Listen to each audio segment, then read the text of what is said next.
तो हेलो दोस्तों, स्वागत है आपका एक बार फिर से आपके अपने चैनल पर। तो दोस्तों, मैं आपका दोस्त देवराज और आज चुका हूँ एक नए वीडियो के अंदर। तो दोस्तों, इस वीडियो के अंदर मैं आप लोगों के सामने 20-25 क्वेश्चन साइंस के लेकर आ चुका हूँ। आप इनमें से कितनों का आंसर कर सकते हो? बिल्कुल इंपोर्टेंट क्वेश्चन है। 20 तारीख को जो आपका एग्जाम है विज्ञान का, उसके अंदर ऑब्जेक्टिव क्वेश्चन जो 12 पूछे जाते हैं वो इनमें से बाहर नहीं जाएंगे। तो आप इस वीडियो को एंड तक जरूर देखिए। तो बिना टाइम बर्बाद किए इस वीडियो को शुरू करते हैं। तो पहला क्वेश्चन आप लोगों के सामने है, कौन सा अधातु कमरे के ताप पर द्रव होता है? ये क्वेश्चन 19 ए और मौखिक टेस्ट के अंदर 2015 में और 2016 और 14, यानी ये क्वेश्चन पक्के में पक्का अब की बार 2024 में पूछा जाएगा। तो आप बिना टाइम बर्बाद किए इस वीडियो को एंड तक देखिए और सारे क्वेश्चनों सारों का आंसर लिख दीजिए। तो इसका जो आंसर है वो है ऑप्शन नंबर ए। तो बढ़ते हैं नेक्स्ट क्वेश्चन की तरफ। पदार्थ के डिंबों पर जिंक के वजह टिन का लेप होता है, इसका क्या कारण है? ये 2019 ए और 19 सी दोनों में पूछा गया था। तो इसका राइट आंसर है सी। टिन की अपेक्षा जिंक अधिक अभिक्रियाशील है, इसलिए इसका उपयोग किया जाता है। तो बढ़ते हैं नेक्स्ट क्वेश्चन की तरफ और आप लोगों को सारों के आंसर आप लोगों के सामने रखते हैं। तो नेक्स्ट क्वेश्चन आप लोगों के सामने है, कार्योलाइट किस धातु पर आवश्यक है? तो इसका जो आंसर है ऑप्शन नंबर सी, एल्यूमिनियम। चौथा क्वेश्चन आप लोगों के सामने है, किसी कोश में इलेक्ट्रॉनों की संख्या होती है, मतलब इलेक्ट्रॉनों की संख्या कितनी होती है? तो इसका आंसर है ऑप्शन नंबर बी। पांचवा क्वेश्चन है, निम्न में से कौन सा उपधातु है? तो इसका जो आंसर है option number C. Next question आप लोगों के सामने है, नेक्स्ट क्वेश्चन में बोला गया है कि निम्न में से किस धातु का गलनांक सबसे कम होता है? Al, Na, Cu, Fe। तो इसका जो आंसर है ऑप्शन नंबर बी। और नंबर 7 पे क्वेश्चन है, निम्नलिखित में से कौन सी अधातु है? तो इसका आंसर है ऑप्शन नंबर ए, कार्बन। आठवां क्वेश्चन है, कौन सी गैस उत्सर्जित होगी जब धातुएं जल के साथ अभिक्रिया करेगी? तो इसका आंसर क्या होने वाला? तो इसका आंसर है नाइट्रोजन। ठीक है, अब बढ़ते हैं नेक्स्ट क्वेश्चन की तरफ। नेक्स्ट क्वेश्चन है 90 नंबर का क्वेश्चन, निम्नलिखित में से कौन सबसे अधिक अभिक्रियाशील धातु है? ये 2018 में पूछा गया था और ये भी 2018, ऊपर वाला भी 2018 के अंदर, यानी सारे इंपोर्टेंट क्वेश्चन मैं आप लोगों के सामने लेकर आया हूं। तो इसका जो आंसर है ऑप्शन नंबर ए, Mg, यानी मैग्नीशियम। 10वां क्वेश्चन है आप लोगों के सामने, विद्युत अपघटनी परिष्करण में अशुद्ध धातु को बनाया जाता है, 2018 के अंदर पूछा गया था। तो इसका जो राइट आंसर होने वाला है वो है ऑप्शन नंबर ए, एनोड। 8वां क्वेश्चन यानी नेक्स्ट क्वेश्चन, निम्न में से कौन सा असंतृप्त हाइड्रोकार्बन है? तो इसका आंसर है ऑप्शन नंबर।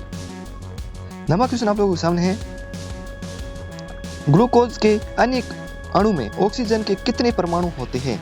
ये 2019 में पूछा गया और ऊपर जो आंसर मैंने अभी बताया है 8वें का, वो भी 2019 ए में पूछा गया है। यहाँ पे जो इसका आंसर है 9वें का, वो है ऑप्शन नंबर बी, यानी 6 अणु। 10वां क्वेश्चन आप लोगों के सामने है, क्लोरीन के परमाणु की ब्राह्मतम कक्षा में इलेक्ट्रॉनों की संख्या कितनी होती है? 2019 के अंदर पूछा गया है। तो इसका आंसर है ऑप्शन नंबर सी, यानी 7। 11वां क्वेश्चन है, सल्फर परमाणु की ब्राह्मतम कक्षा में इलेक्ट्रॉनों की संख्या कितनी होती है? 2019 के अंदर पूछा गया है और इसका आंसर है ऑप्शन नंबर सी।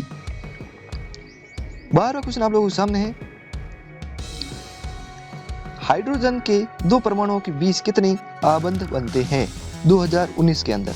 तो इसका जो आंसर है ऑप्शन नंबर ए। 13वां क्वेश्चन आप लोगों के सामने है, एल्केन का सामान्य सूत्र बताइए। एल्केन का सामान्य सूत्र क्या होता है? ये 2018 सी और बी एम 2018 के अंदर पूछा गया था। इसका जो आंसर है ऑप्शन नंबर सी।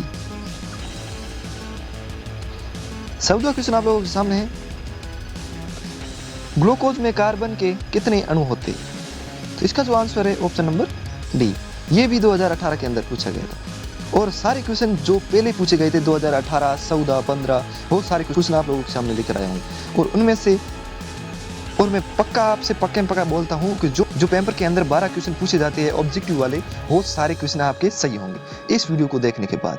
तो आप सोच सकते हो अगर आपने कुछ भी नहीं पढ़ा इस वीडियो में से आप 12 क्वेश्चन हो कर लेंगे और थोड़ा बहुत आपको आता ही होगा, उस तरीके से आप आसानी से पास भी हो सकते हो। और अगर आप अच्छी मेरिट में आना चाहते हो तो भी इस वीडियो को देखकर आप आ सकते हो। तो 15 क्वेश्चन है, एक कूलम विद्युत आवेश कितने इलेक्ट्रॉनों में समय आवेश के तुल्य होते? तो इसका आंसर है ऑप्शन नंबर बी। नाइट्रोजन के द्विपरमाणुक अणु में कैसा आबद्ध होता है? तो इसका आंसर है ऑप्शन नंबर सी।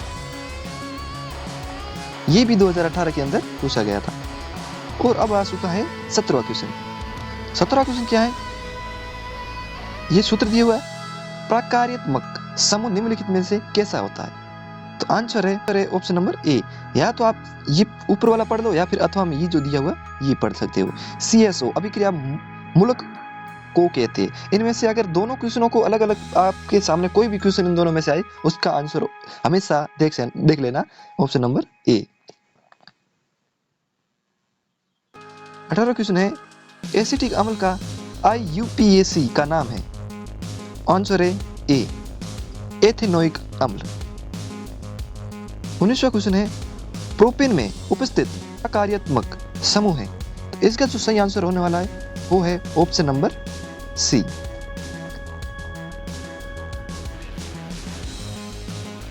20वां क्वेश्चन है, प्रोपेन का आणविक सूत्र C3H8 है, इसमें से कौन सा है? तो इसका जो सही आंसर है ऑप्शन नंबर डी। 21वां क्वेश्चन आप लोगों के सामने है, कार्बन क्या है? कार्बन क्या है? तो कार्बन 2012 में ये क्वेश्चन पूछा गया था और 18 में भी पूछा गया था। कार्बन क्या है? तो ऑप्शन नंबर सी, उपधातु है। कार्बन क्या है? उपधातु है। और 22वां क्वेश्चन है, निम्न में से कौन मुख्यतः बायोगैस है? बायोगैस क्या है? इसमें से ऑप्शन है बी। क्वेश्चन नंबर है 17वां। आप सोच रहे होंगे कि ये 17वां कैसे है? 17वां तो पहले आ गया था। मतलब मैं आप लोगों को बताना चाहता हूँ जो मैंने PDF बनाया है सारे पेज वो सारे अलग अलग हैं, इसलिए आप लोगों को ऐसा लग रहा होगा। तो इसका आंसर क्या होने वाला है? प्रश्न है, निम्नलिखित में से कौन सा बुझा हुआ सोना है? Option number A, CaO। 18वां क्वेश्चन है, लवण Na2CO3 का जलीय विलेय pH मान है, इसका pH मान कितना होगा? आंसर है ऑप्शन नंबर बी। 19वां क्वेश्चन है, इस रासायनिक यौगिक को गर्म करने पर प्लास्टर ऑफ पेरिस प्राप्त किया जा सकता है? तो इसका आंसर है option number B, gypsum. Next question आप लोगों के सामने है, जांच परख नली में विली में एक लोहे की कील को डुबोया गया है। आधे घंटे के बाद ये देखा गया है कि विली का रंग परिवर्तन हो चुका है। उस जांच परख नली में विलियन था, 2018 में पूछा गया है। तो इसका जो आंसर है ऑप्शन नंबर बी, CuSO4। तो क्वेश्चन यानी इस पेज का 22वां क्वेश्चन, उदासीन विलेय का pH मान कितना होता है? उदासीन विलेय का pH मान होता है 7। ये 2018 में पूछा गया, 16 में, 15 में, 15A में, 13 में और 11 में। ये इंपोर्टेंट क्वेश्चन है, इसको आप याद कर लीजिए। नेक्स्ट क्वेश्चन है, साधारण नमक का रासायनिक सूत्र क्या होता है? तो इसका जो आंसर है वो है ऑप्शन नंबर बी, NaCl। 100वां क्वेश्चन है, से कौन दुर्बल अम्ल है? दुर्बल अम्ल कौन सा? ऑप्शन नंबर डी इसका राइट आंसर। नेक्स्ट क्वेश्चन है, अम्ल का मान होता है, अम्ल का मान क्या होता है? अम्ल का मान 7 से कम होता है और क्षार की मान होता है, क्षार का वो होता है 7 से अधिक। ठीक है। लास्ट 2 क्वेश्चन आप लोगों के सामने है, निम्नलिखित में से कौन प्रबल अम्ल है? प्रबल अम्ल है, ये 2017 के अंदर पूछा गया था। और नीचे आंसर है, निम्नलिखित या फिर निम्नलिखित में कौन सा प्रबल अम्ल है? इसका आंसर है ऑप्शन नंबर डी, यानी सभी। NO3 HCl H2SO4 यानी सभी। लास्ट क्वेश्चन है, विद्युत अपघटन में इलेक्ट्रॉन मुक्त होता है? तो ए, एनोड में। तो आई होप आज का वीडियो आप लोगों को बिल्कुल आसान तरीके से समझ में आया होगा और ये सारे क्वेश्चन आई होप आप लोगों के एग्जाम में पूछे जाए। तो मिलते हैं नेक्स्ट वीडियो के अंदर, तब तक के लिए बाय।